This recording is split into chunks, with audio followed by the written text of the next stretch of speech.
We have a quorum. Can I get approval of the minutes for the regular meeting of March 23rd, 2015? Move approval. That's okay. Can we get a second for the? Second. Anything you want, Alderman Brooks. Tonight, just- Tonight, yeah, I was just saying, that's not usual. Great. All those in favor? Aye. Fantastic.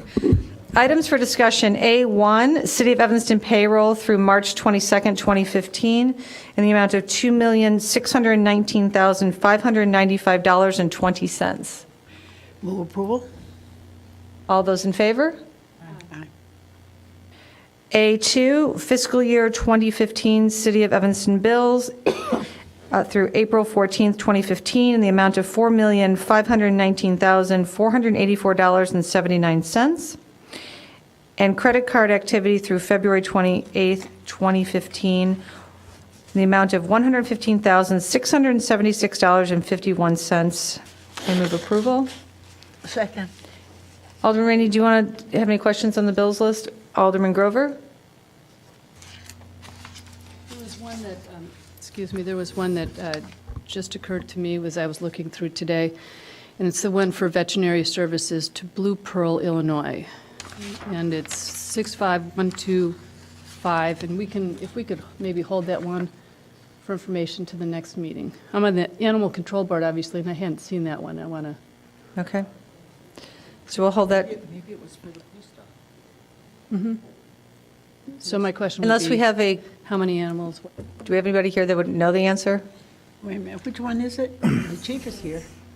Madam Chair, the Chief Eddington was here and is handling a current situation, so he is not going to be able to answer right now.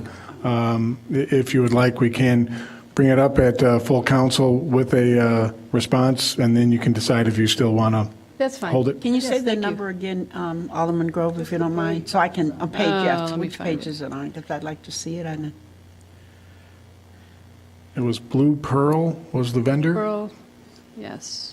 You said five something? Animal- Hi. I apologize, I Control. was on the phone on another matter. It's page If we 40. could repeat the question, please, I'm sorry. Page 40. There was a, I did not ask this one in advance, so it's for Blue Pearl Veterinarian Services, $2,038 under Animal Control. And I've just asked for more detail on that, but it can wait until council. Okay, If Right. they- Chief, I've got the bills list, so we can take a quick look after the meeting. okay, I'll be available at council then, too. Thank you. Thank you, Chief. Do you have any other questions on the bills? Okay, seeing no lights, all those in favor? Aye. Aye? Aye. Yes, great. I am moving A16 up. We have someone in the audience who is interested in A16 and has a child care issue to get home to, right? So we're going to move it up. We like kids. A16, I move ordinance 47-0-15, amending City Code Section 3-4-6 by creating the new Class P-3 liquor license for craft wineries. Second. I have a question. Alderman Rainey. Do we have a craft winery? And if so, where? Currently in Evanston, none exists. Come on up to the podium if you don't mind. Thank you. And just introduce yourself. Sure. Thank you. I'm Walter Clements with Canova Inc., and we're seeking the creation of a craft winery liquor license class. Why? Because no liquor license class exists to support the business that we're in the process of developing here in Evanston. So you are a potential craft winery? Oh, absolutely, Would that yes. mean that you would make wine on site? Is that describe a craft winery? We're familiar with breweries. and Okay. Distilleries. Sure. Yeah, we'll be making. Please come make wine. We'll be making wine on site. We're going to be procuring wine in bulk from the great wine regions of the world and blending it to a proprietary sensory profile for sale, initially at wholesale and eventually to retail customers. You have a location. We have not signed a lease on a location, but we are looking at a very, very suitable location in in Councilman Braithwaite's district. Do we have zoning for craft wineries? I believe so. I believe so. It's actually, it's a block away from Temperance, and the business model is not too different. It's similar to Temperance's. And what's your time frame? Immediately. We're in the process of doing all the applications and all the necessary steps to get this up and running. Thank you. Great, thanks. Thanks. Do you have any other questions? All those in favor? Aye. Thank you. Okay.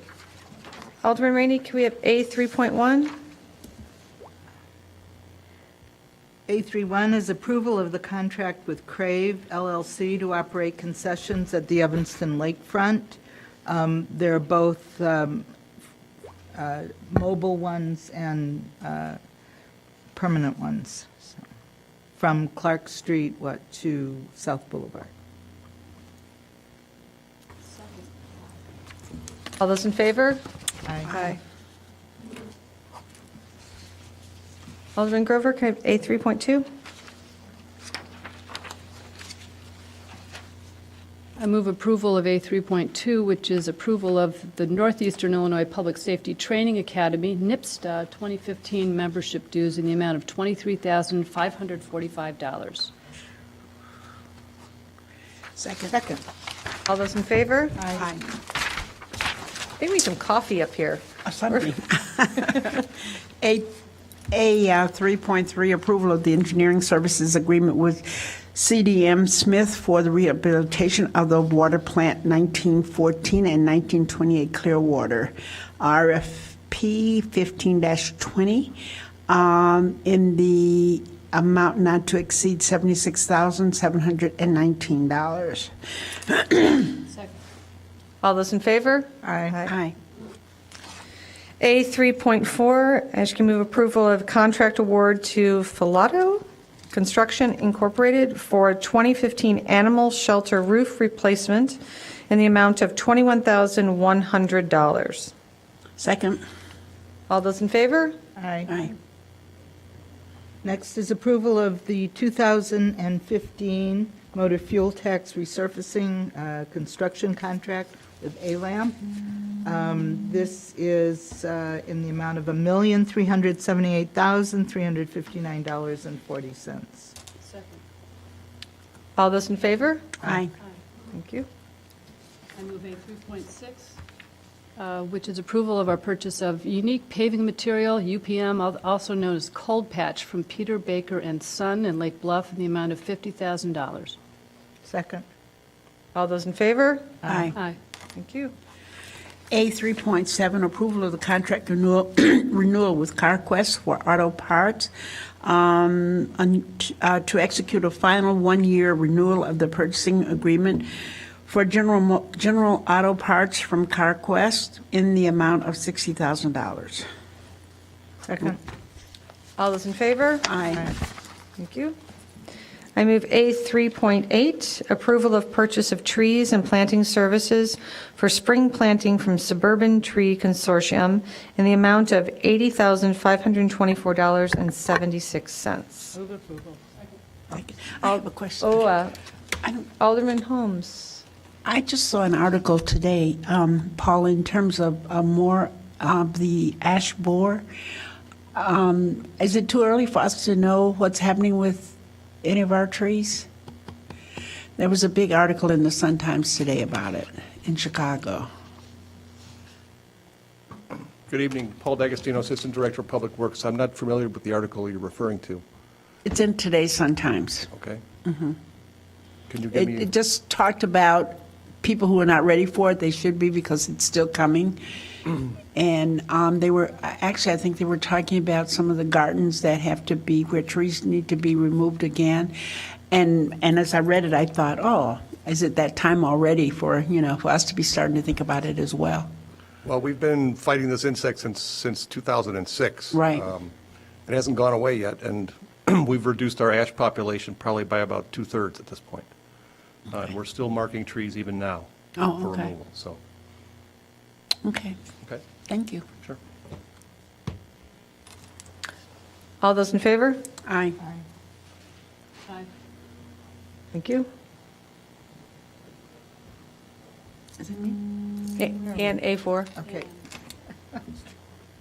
Approval of change order number 3 for the 48-inch diameter water intake improvements.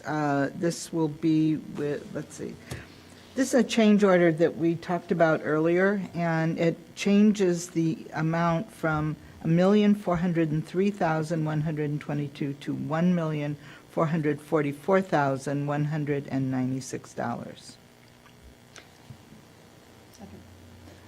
I do. have a Alderman question. Rainey. Yes. On this one, this last 44,000, I think that's how much, no, 41,000 is the change order. It seems to me that the issue having to do with corrosion, where they want to put the heating system on top of the, it's metal or steel or something, that will cause corrosion unless they do something. We pay engineers these enormous amount of money to engineer these projects. And I'm just wondering, at what point do we say to them, hey, how'd you miss this one? You know, I mean, it's a change order because we came across something that it seems to me we should have known. Laura, do you want to come up?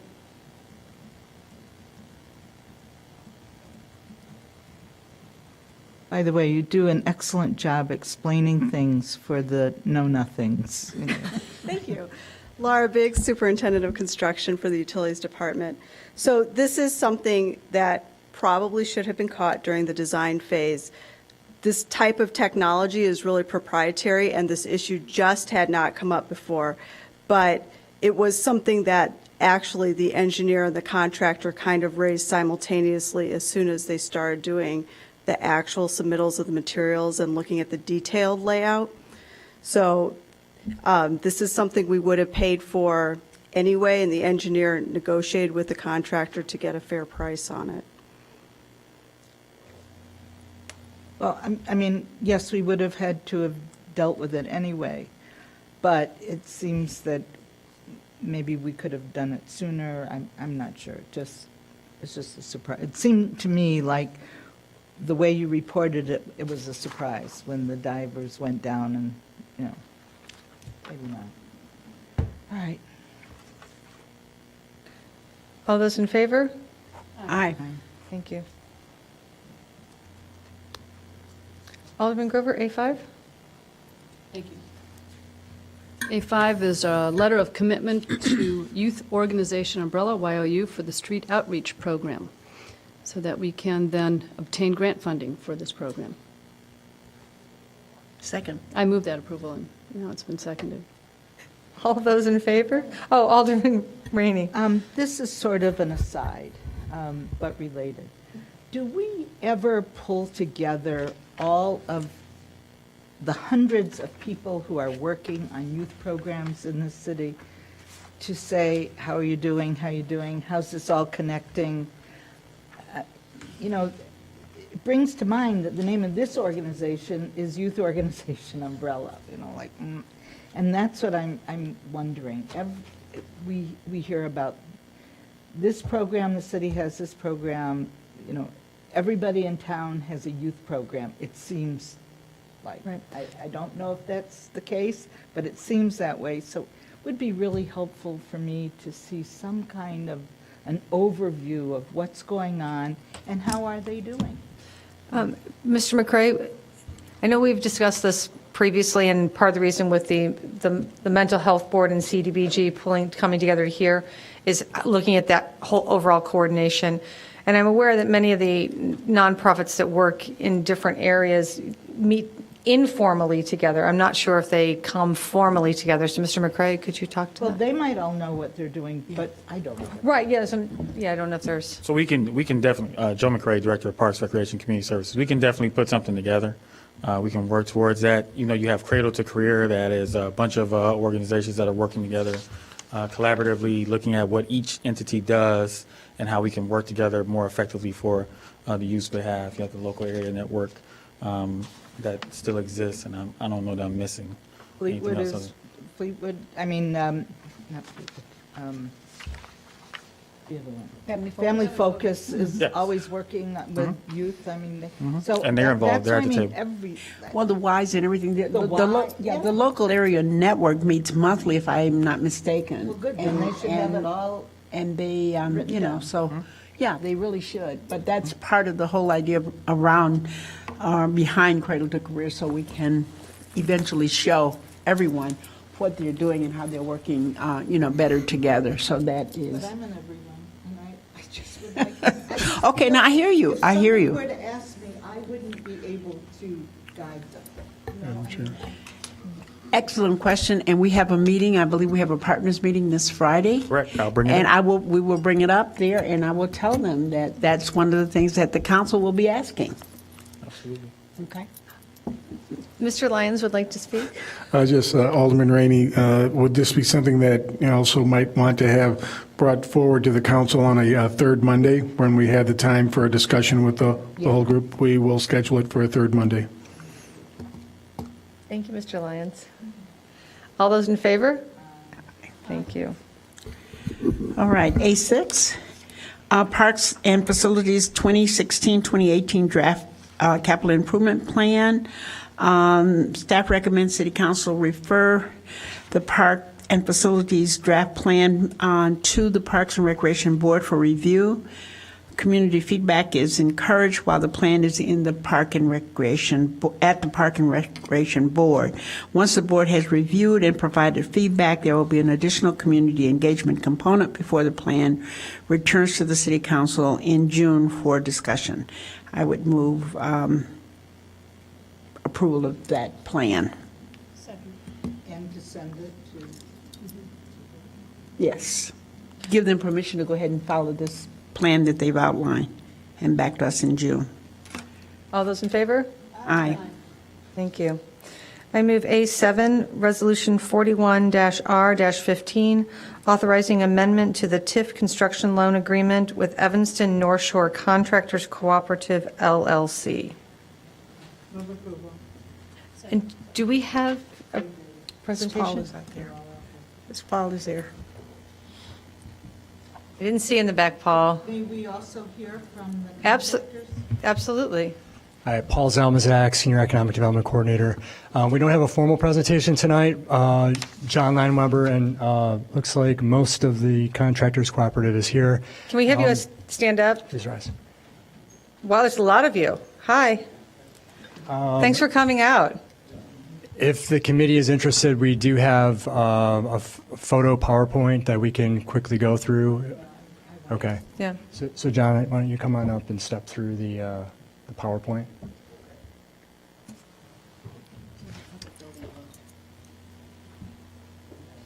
I remember with all the scaffolding for all those years.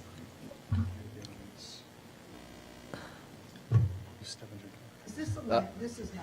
This is a landmark building, and that is the restored front facade on which the front slate, starting from the top down, the front slate roof was replaced. It's all new metal cap and side on the projected windows at the top. The entire building was chemically cleaned, 100% tuck pointed, and you can see the new doors and light fixtures as well on the front of the facade. Keeping with its, again, original design in our restoration. It's a French Second Empire, and we tried to be true to that original architectural design. Oh, I'm supposed to push the button? Which one? Main one? Are there before pictures for the interior at all? Yeah, we don't have those. Bill did have one of the comparative look at one of the offices in his Okay, I just was wondering. in his presentation or his article today. Again, another shot of the facade. Just another angle. Seen on the block.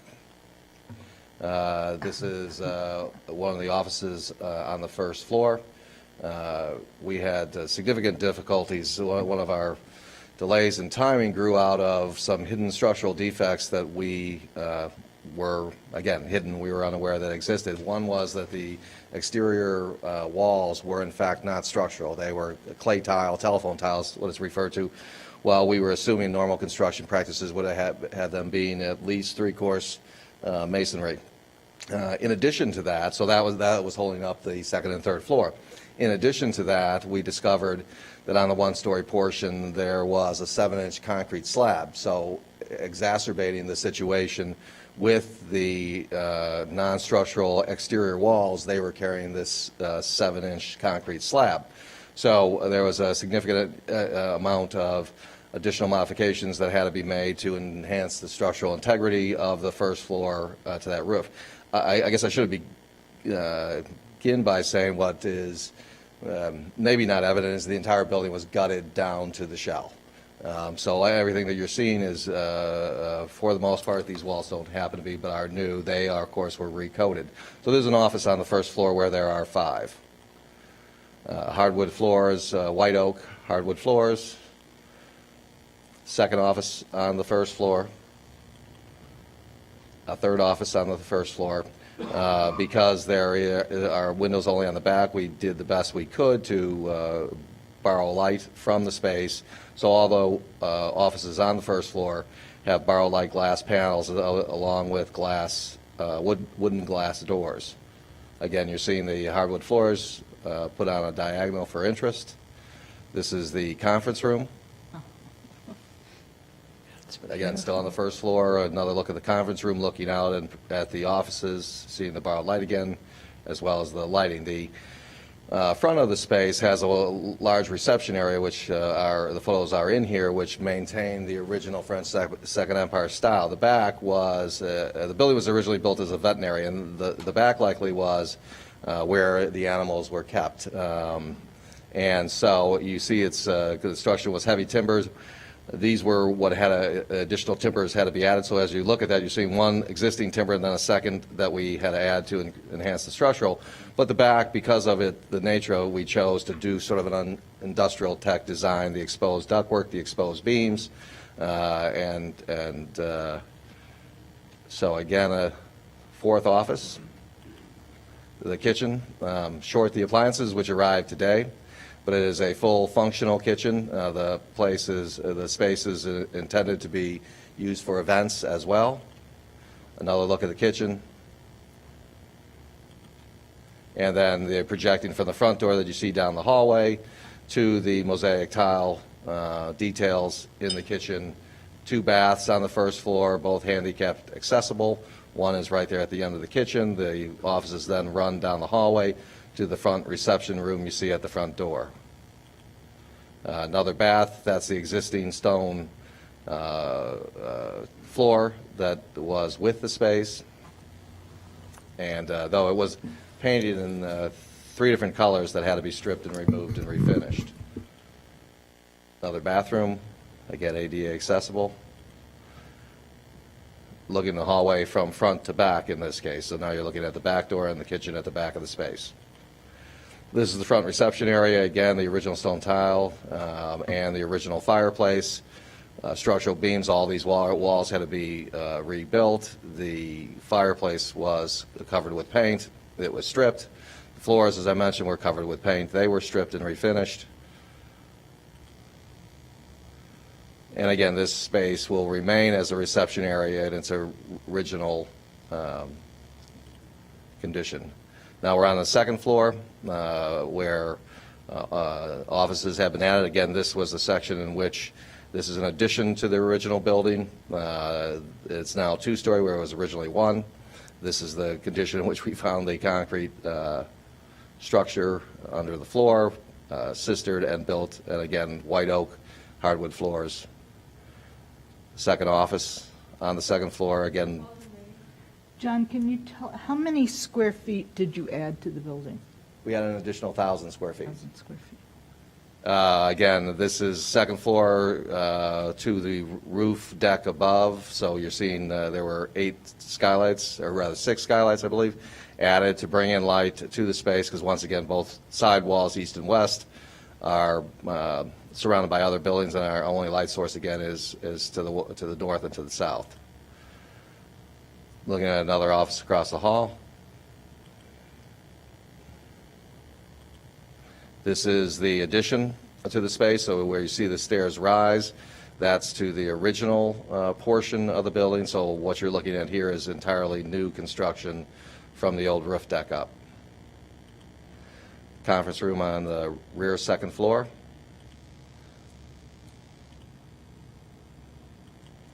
This is the third floor now.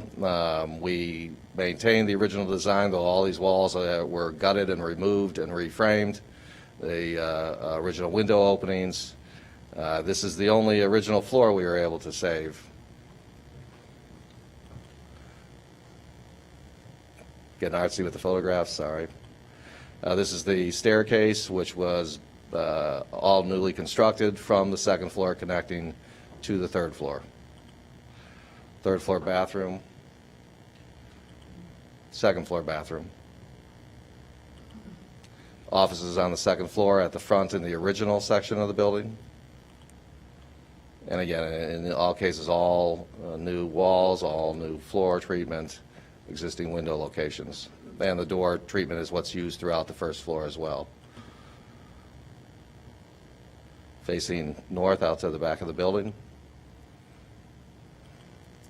This is the roof deck. It will this summer have a artificial grass surface added to it, and it is useful again for the events as well as the tenants in the space as an outside roof deck.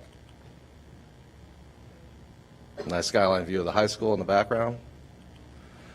Back staircase, this also was a modification to the original plan, which causes some delays in time, as the original design was that the staircase was, instead of projecting north and south, was going to go east and west. You can kind of see in the corner there that all our mechanicals there, so it was a kind of miscalculation on our part that too many things going on in the space, so we redesigned, resubmitted, and built the staircase which connects the ground level to the third floor and the third floor roof deck.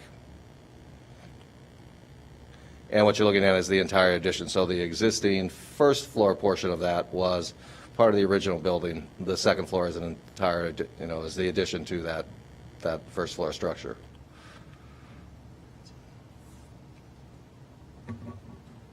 End of photos. I don't have any questions, but I would like to do some exclaiming. Those of us who have been around for a while, especially those of us, and I think Alderman Holmes was there as well. I used to attend meetings in this building on a regular basis in the 80s. And actually in the late 70s and early 80s. And it was a dump then. It was nasty and ugly and messy. And then it became unused for years and years and years. And I think at some point, this was controversial, but on several occasions, the city put out requests for proposals to find somebody, anybody. We begged people who had the capacity to do something with this building. And after all those years, your group came along. And I know, I think everybody on the council has been in that building in the last 2 years, right, before you got started? I believe so. We had several open. I know all the CD committee was in there. To think that there are any criticisms of this effort is beyond me. It is magnificent, given the group that you have who have day jobs, who I guess you must have done this in the middle of the night, I don't know, but it's absolutely magnificent compared to what we had. It was a deteriorating building that could have been lost, I think. I think it could have been lost. And, my thinking was you were going to go in there and fix the rooms as they are so that they'd be habitable. But this is way beyond anything. And if we have, if Preservation has a reuse award, I'm definitely going to nominate this project for the best adaptive reuse in the city of Evanston in 2014 or whatever. So I just can't even thank you enough for taking this on, and all of you. It's just amazing. Well, thank you. Alderman Grover? Thank you, Alderman Burris. Thank you, Mr. Lanneweber, and thank you to the cooperative. The cooperative will be using the first floor Yes. of the building? Yes. So the top 2 floors have been now leased to the for-profit, looks like educational-related groups. Correct. And how did you locate those tenants? They came Through our to- marketing of the space, we were, our goal, obviously, initial goal over time was to fill the building with contractors. Through the marketing of that, for that purpose, as well as the general marketing we do for Evanston Lofts, we came upon the tenant we put in place. They initially had looked at some space of the Evanston Loft portfolio, and when that wasn't working, we brought them to 1817. Remind me- Alderman Rain? Oh, yeah. I'm sorry. Alderman Grover? go ahead. Can you give us an idea? I think this is an issue about that there aren't contractors in the building. I really don't care who's in the building, as long as they're a high-quality tenant. Because this, I know in 30 years, this building has never been on the tax rolls. So praise God. I mean, tell us what the group does that you, or the several groups do that you've rented to. To me, for-profits are the bomb. I'm pretty tired of not-for-profits.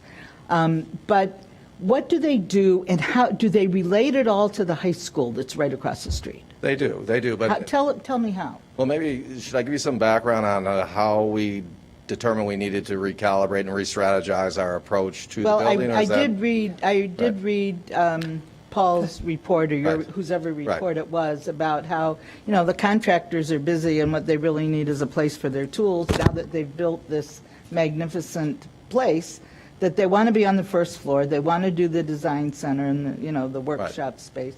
But they're out in the field all day, Right. I hope, Right. earning money, so. So do their families. Yeah, right. So tell us about the other, So Soups Academy and ProSearch, they do, they're interrelated in as much as they do searching for, they serve school districts, both K through 8 and 9 through 12 throughout the country, to first seek out the management people for the school district, superintendents, principals, are they a deans. headhunting firm? Pardon me? Are they headhunters? Well, they do more than that. So in addition to that, they design programming to train the school district superintendents and deans and principals. So part of their piece is educational as well. And the third company, I'm not sure I can tell you exactly what they do, but they just completed a project in Ferguson, Missouri, in which they brought in and trained the new superintendent there. They have contracts with school districts all over the country. They were in San Diego last week. They have contracts with both Evanston High School from time to time, as well as New Trier. So they do work on the North Shore. It's mostly larger school districts that they work with. They also have they very much wanted to be in this location close to the high school. They do have an outreach program with Northwestern. They're one of the largest intern placement organizations with Northwestern interns in their programming. They came to us with 9 employees. They have already expanded to 11 and intend to increase their numbers to 18. So they're in a growth mode, and we design much of the space to accommodate their specific needs today, but also their growth plans as well. Alderman Grover? Sound like a really good tenant, and remind me, the city sold to the cooperative the building Yes, in what year? 2012. 2012. And then the loan was $200,000 for the renovation of the building. Where did the additional $150,000 come from? Well, we wish it was still 150. It's more like 250 at this point. Our initial subscription with the group was, and our original project budget was the 200 from on the city loan, as well as an additional 130 from the group, $13,000 each. That number, due to the things I mentioned earlier, the structural conditions, the redesign, the exponent of time, has increased to nearly twice that. We're at closer to 260 than the 130 we started with, so we have over $450,000 in the project now. But as you can see from what we've produced, is we didn't let that stop us from producing a first-class product. And what was the purchase price? The purchase price was, well, the building was appraised at $220,000. Our purchase price was $1, subject to our performing specific tenets of the agreement, which those are not in conversation tonight, that those we did complete over the last 3 years. And under the loan agreement, have the repayments begun already on the Yes, TIF yes, loan? we're current with our payments. You are? We're paid through May 7th. All right. Thank you. We're not finding that to be the case lately with everybody, so that's great. So when are we going to get a tour? We hope to have open houses begin. You know, you're welcome to have a tour anytime you like. We offered as part of our package tonight, knowing that time was short and that we probably couldn't get everybody together as a group, that we'd do individual tours over the past weekend, but we're thinking that we would have a number of open houses in early May. We'd really like to have the appliances in place and be able to use it as an event space. So we anticipate that there would be a number of open houses made available. So if any committee of the city or the council as a whole would like to meet there or just tour, let us know when. We'll be happy to take Well, I you can on a- assure you the Community Development Block Grant Committee will be meeting there soon. Well, good. Any other questions? Thank you. Been moved and seconded? All those in favor? Aye. Any opposed? Okay, Ann, A8?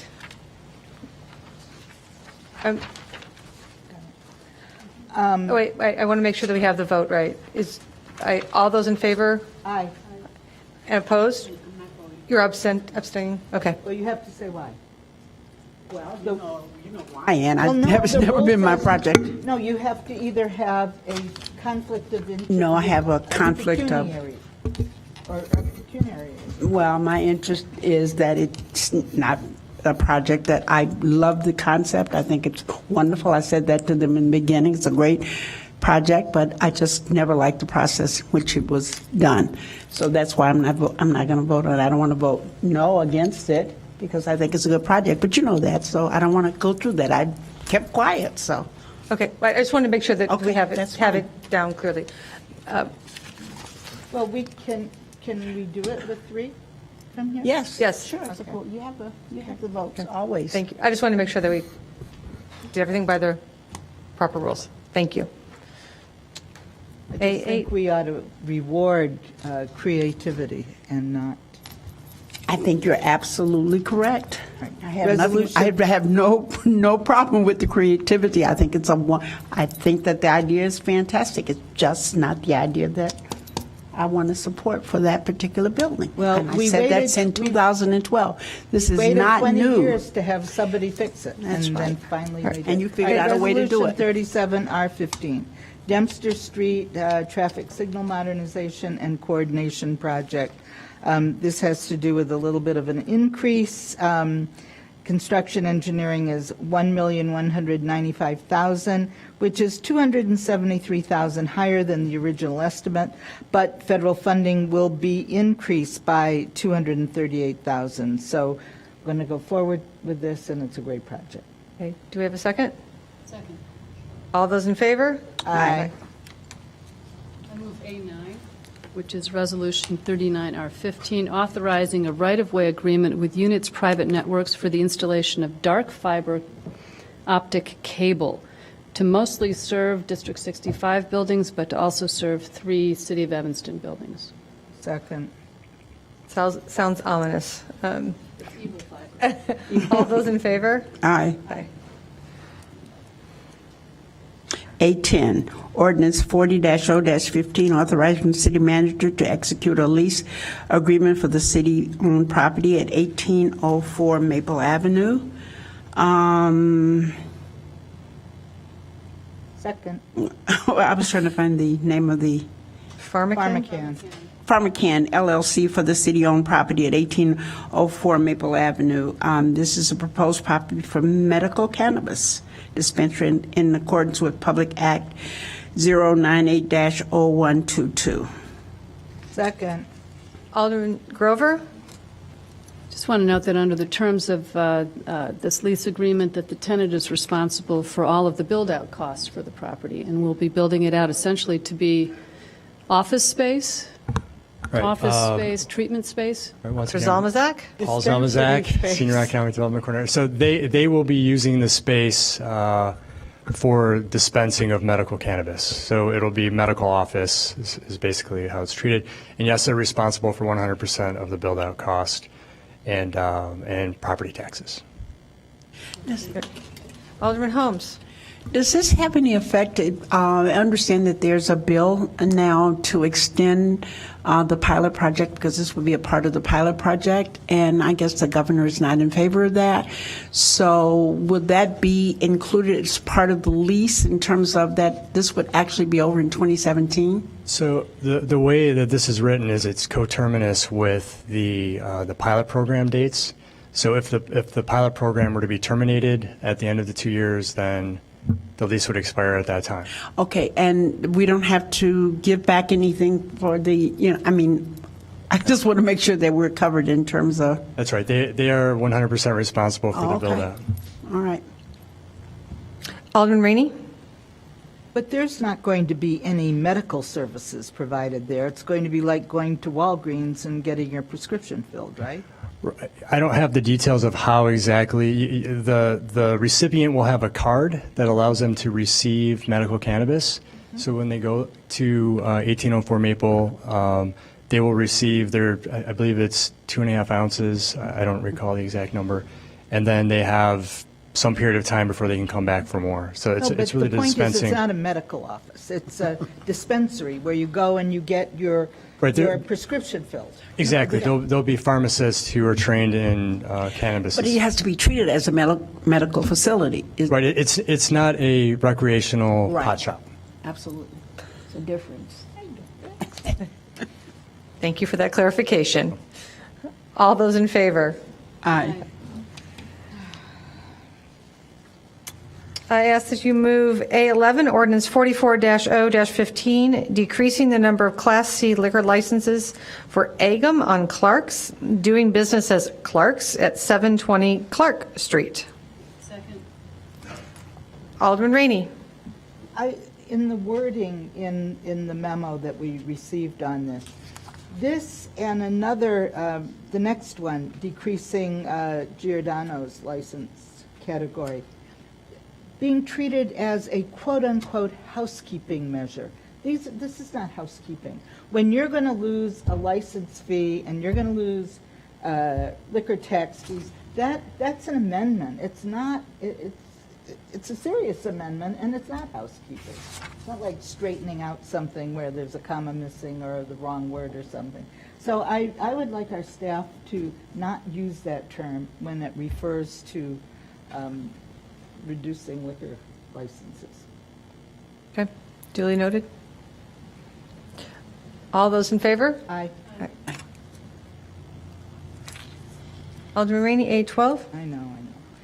Ordinance 45015, another housekeeping bill, reducing the number of Class D liquor licenses for Mount Prospect Venture, doing business as Giordano's at 1527. It's reducing Class D liquor license from 51 to 50. All those in favor? Due to the closing. All those in favor? Aye. Thank you. Ordinance 41015, amending our Liquor Code, Section 346, by creating a new Class F1 liquor license to allow for the sale of beer and wine for on-site consumption at grocery stores. Crazy. Do you have a second? Second. Do you have any? No I'm lights? going to second every liquor license because every one that we do. All I right. mean, when we did the gas station, I think that we do Okay. it wherever. All right. All those in favor? Aye. I just want to say that I will Oh, not. no, we already voted. No, I will, no, but she mentioned gas stations. I will never vote in favor of a bar at the Shell gas station. I don't know if I prefer a bar. Well, that's what this is. Duly noted. Okay. Whole At the liquor- Foods, at the they're liquor gonna store. have a bar. Absolutely. Like they have over on Elston Avenue. Yeah. It's a bar. And I saw two guys almost falling off their stools there a couple of weeks ago. Just saying. Okay. Okay, moving on. A14. Ordinance 48-0-15, increasing the number of Class F1 liquor licenses for Whole Food Market Group doing business as Whole Food Market at 2748 Green Bay Road. This license will permit the company to retail sales of alcoholic liquor in grocery stores in original packages to off-site consumption, on-site consumption of beer and wine only to persons of at least 21 years of age. Alderman Rainey, do you have anything? No, Okay. but I was disappointed we're not going to be able to sip and shout. Okay, all those in favor? Aye. I know, yeah, thank you. I ask you to move A15, ordinance 46-0-15, amending the city code section 3-4-6, P-1, to allow for sale of beer in 22-ounce containers for off-site consumption. And we have speaker. Yeah, Dinah, come on up. I just had to do it in a certain order. No, you're up, you're up. Hi, Nikki Hiltwine. Forgive me if I don't make eye contact, but if I don't read this, I forget what I have to say. When I addressed you on October 13th about the proposed amendment to the P1 license, the only information that was available to me was what I could find in the public domain, the agenda and the meeting notes for the August 27th Liquor Control Review Board meeting. Both the agenda and the meeting notes showed that Temperance Beer Company was seeking an amendment for the P2 liquor class, and there was no mention of Sketchbook and the P1 liquor class at all. I didn't know that Alderman Nguyen was going to request that you hold the P1 amendment, nor did I know that Liquor Commissioner Tisdall was going to speak. What I really didn't know when I spoke was that Sketchbook had sent an email to the Liquor Commissioner's office before the Liquor Board meeting in August, requesting that the P1 license class be amended to reflect the change being proposed for the P2 license. It appears that they were asked to attend that meeting but did not. Then they were advised to attend the October 13th APW and council meetings to fully explain the rationale for the requested change, which they were prepared to do. Unfortunately, I didn't find out any of this until after the meeting when I went home and read my email. Had I known, I would have still wanted Sketchbook to go through the process, starting with an appearance before the Liquor Board, but I could have addressed the issue in a different way. Also, it was upsetting to think that this information was not available in the public domain. Meeting notes or minutes are not verbatim records of the proceedings. Pertinent information was not available in the agenda or in the meeting notes and was therefore unavailable to me. I have a question that I hope someone can answer at some point. Why are the Liquor Control Review Board meeting packets not available online? And why is the meeting not recorded and the video available online, as they are for other boards, commissions, and committees? I went to Sketchbook a couple days after the meeting and explained that I didn't know that they had been in communication with staff about the amendment, apologized for the way I addressed the issue, and suggested that a meeting with Alderman Nguyen would be a good idea. On November 10th, 11 days before Sketchbook's grand opening, my neighbor Peggy and I met with Caesar and Sean and Alderman Nguyen at Sketchbook. We talked about 22-ounce containers, and Caesar and Sean said the same thing that Josh from Temperance Beer said. The bottles would be used for higher-priced specialty beers. I said, okay, good to know. And quite honestly, I plan to voice my support when the amendment finally went through the appropriate process. I was quite surprised 3 months later at the February 26th Liquor Board meeting to hear that they plan to offer not only their specialty beers in 22-ounce bottles, but their regular beers as well. The ordinance for amending their liquor class to allow for the sale of 22-ounce containers for off-site consumption doesn't regulate what kind of beer is in them or how much they will retail for. Currently, a half-gallon, 64-ounce refill costs $15. A quart, 32-ounce refill costs $8. How much will a 22-ounce non-refillable bottle of their regular beer retail for? I hope that you've had time to read the minutes of the February 26th Liquor Board meeting and are familiar with the issues that came up. I attended this meeting and know that not everything that was said is reflected in the notes. These are important issues that have not yet officially been addressed. And as far as I know, as of 5:15 today, when I last read my emails, I haven't heard anything. To me, 22-ounce bottles of regular beer in conjunction with the other issues currently under consideration are of concern to me. So I have to go on record as saying that. In summary, I appreciate the process. I appreciate being able to participate in the process. I see that Caesar is here. I assume that he'll speak now and answer why regular beer in addition to specialty beer. So thank you. Thank you. So I do want to address, not all committee meetings are taped, are videotaped, so that's why you don't see them on. But the minutes are taken at the liquor, I'm looking at Mr. Farrar because he is the person at the meetings, correct? For the city? Madam Chairman, members of the Committee Grant for our Corporation Council, you are indeed correct. Chairman Burris, minutes are made. And in fact, over the course of the last 6 months, this issue has been vetted in numerous liquor board hearings, and staff has made very special attempts and efforts to ensure that Ms. Hiltwein is fully noticed of all meetings, is given all materials, and is given the full opportunity and right to speak at all these liquor board hearings that have been convened relative to this issue. And with respect to the concerns raised about the business model, I will defer to the licensee. Right. Would anyone else like to speak to this? Alderman Rainey? We were told that, I mean, I voted, and I support the 22-ounce, but we were told that the reason it's not an issue is because they're very expensive. And it's not something that somebody would pop in, pick up one, and drink in the alley. I mean, I think those very words were used. So if they're putting the $5 beer in, if there was such a thing. They're losing money then. Huh? They're losing money then. Well, I don't know. Are they or not? I don't know. The I would think so. accusation's been made. We should hear. Would you, if that is, we cannot force you to speak, but you are more than welcome to speak. Just if you can introduce yourself, that'd be great. Thanks. Yes, I'm Caesar Marin. I'm the founder and owner of Sketchbook Brewing Company at 825 Chicago Avenue, Alley, here in Evanston.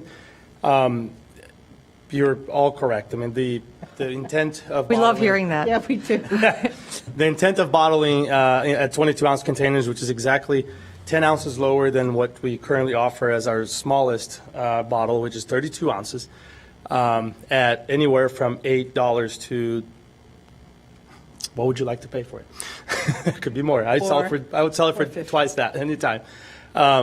Is basically because our current customers are interested in bottles that are properly capped, that can withstand aging. When we speak, in terms of like special beers, all of our beers are special, if you ask me, and many of our customers. As far as the price point, it really depends on what the product is. There are beers that cost us half to make as some others. Our lowest price point right now is about $8, which is for the 32 ounce. We have no intention of selling anything for less than that. There's many examples out there of craft beers being sold at $4.99 for 22-ounce bottles. Those are large breweries that can make a profit on based on the large production. We are a very small production. And our idea is to bottle, just to offer our customers a different way of purchasing our product. We had, over Christmas break, we had numerous customers asking and trying to buy our product for gifts. And a growler doesn't hold the product for more than 3 or 4 days, just because of the way it's capped, and a bottle would. We, as a brewery, we have to go through a much more extraneous process to bottle. It's hard. It's more expensive. The bottle's more expensive. We have to have a bottling machine. We have to apply for labels with the federal government. There's no intention of actually bottling 100% of our products. It goes against the core of our business, which is being sustainable and having our customers bring back their growlers for refill. Great. Okay. Thank you very much. Seeing no more lights, all those in favor? Aye. Aye. Thank you. Alderman A17?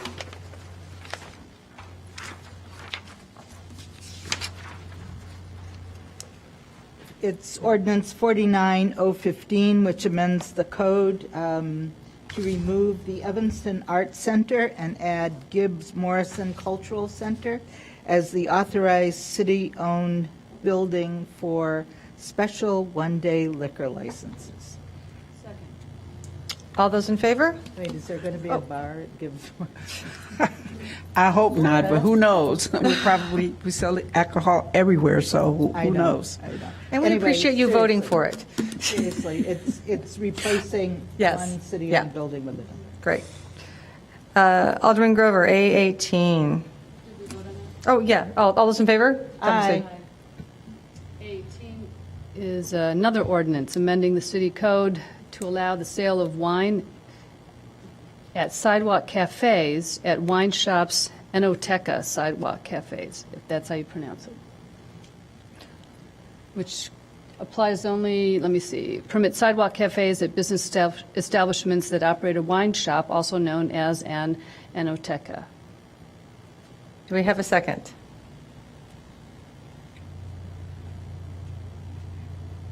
I want to understand. I'll second it. Alderman Rainey?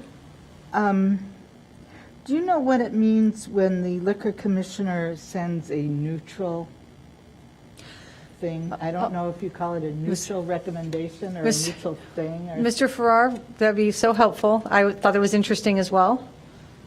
We got 2 of them this time. The local liquor commissioner sometimes does send neutral recommendation based upon the concerns expressed at the Liquor Control Board meeting. However, with respect to the instances that you're referring to, Alderman Rainey, there were community meetings convened in that subject ward, and she was made aware of those, the reception of the ideas relative to the business plan, and so that's why she instructed staff to provide a neutral recommendation on the transmittal memos. Alderman Rainey? Well, you know, I received so many emails about this, and I had no idea that just by having a sidewalk cafe at a wine store would change the course of human events. But it appears as though civilization is going to improve if we pass this. And so, of course, I'm in favor of improving civilization. But on another subject, which is related, I believe in reading through all the Liquor Commission minutes, and, you know, I thought they were pretty good minutes. I believe I saw where D&D Foods came, who also has D&D Dogs, which is a restaurant, and asked about serving beer and wine on their outdoor cafe. And were they told that they could not do that because they're a type 2 restaurant? I might be confused, but I want to. I will have to revisit that issue and report back to you, Alderman Rainey. I know that request, I believe, might have been made about 18 months ago, if memory serves. I'll have to double check on that. All right, well, I want to make a reference, and I'll wait until after we vote on this, but before the meeting's over, I want to make a reference. Can we have just a clarification, though, in terms of D&D? D&D's patio is not a public sidewalk. That's right. That's what, I want to talk about that too, but let's get this out of the way. 'cause Oh, okay. I'm really mixing two things up, but not Okay. really. But I figure if a wine store, like a single storefront wine store can have a sidewalk cafe, then D&D Foods or Dogs, who has a private, on their own property patio restaurant, we should be able to consider that. Alderman Holmes? So could, what is it, Evanston Liquors? Is that Evanston First? Could they, They're not a wine store. but I mean, That wouldn't improve civilization. This will. That's what they told me. I mean, I got all of the emails as well, but I'm just kind of wondering in terms of this, and that's why I was hesitant even about seconding, because all of a sudden it said to me type 1 and type 2 restaurants. I know that it's not that. So I know it's a wine shop, but if they wanted to have outside, could they do it? I mean, they could apply. I don't know if they could do it or not, but they could apply, right? They would not fall within the definition of an enoteca. Oh, okay. What is that definition? A wine shop classified as a retail goods establishment holding a valid City of Evanston Class K liquor license. Okay. So you would have to have a Class K K. liquor license. So that would They, be, they obviously, this is Evanston, and businesses are applying for new and varied liquor licenses, so the application may be forthcoming. We certainly cannot prejudge whether or not it will succeed or not, but there could be an application. Alderman Grover? Mr. Farrar, while we have you on this, what else is under Class K for liquor license? Vinnick.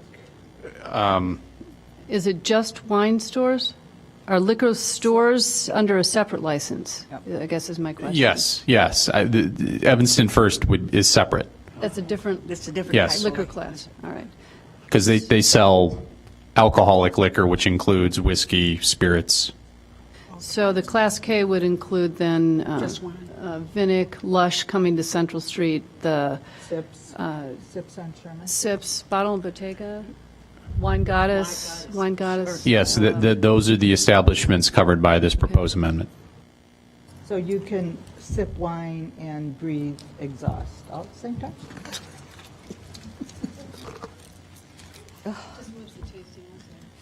Okay. Any other lights?